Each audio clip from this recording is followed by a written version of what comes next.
इस वक्त मैं इस्लामाबाद हाई कोर्ट के सामने मौजूद हूँ। ये मैं आपको मनाज़र दिखा रहा हूँ। इस्लामाबाद पुलिस की भारी नफरी जो है उन्होंने इस्लामाबाद हाई कोर्ट को चारों तरफ से उन्होंने सीज़ किया हुआ है। अब से कुछ देर बाद साबिक़ वज़ीर-ए-आज़म इमरान खान, जिनकी आज तीसरी पेशी है, वो भी यहाँ पर आने वाले हैं।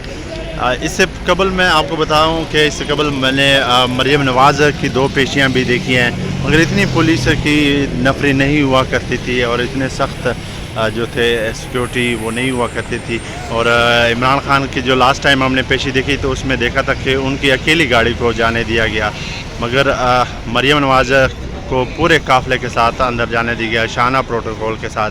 तो आज इमरान खान की तीसरी पेशी है, उन पर फ़र्द जुर्म आयद हो चुका है और अभी देखना है कि आज जजेस साहब क्या फ़ैसला करते हैं। तो इंशाल्लाह जो भी अपडेट होगी तो मैं आप लोगों के साथ आगाह करता रहूँगा। अभी तक तो वज़ीर-ए-आज़म साबिक़ वज़ीर इमरान खान वो यहाँ पर नहीं आए हैं। इस्लामाबाद पुलिस जो है उन्होंने इस्लामाबाद हाई कोर्ट को चारों तरफ से मुकम्मल सीज़ किया हुआ है और चारों तरफ से उन्होंने बैरियर लगाए हुए हैं। ये पाकिस्तान तहरीक इंसाफ के जो कारकुनान हैं वो भी यहाँ पर खड़े हैं। कारकुनान आहिस्ता आहिस्ता उनकी तादाद बढ़ रही है। इससे कबल हमने यहाँ पे देखा कि कारकुनान जो है वो नाराबाजी भी कर रहे थे। तो इंशाल्लाह जो भी नेक्स्ट अपडेट होगी तो आप लोगों के साथ शेयर करता रहूँगा। तब तक अल्लाह हाफ़िज़।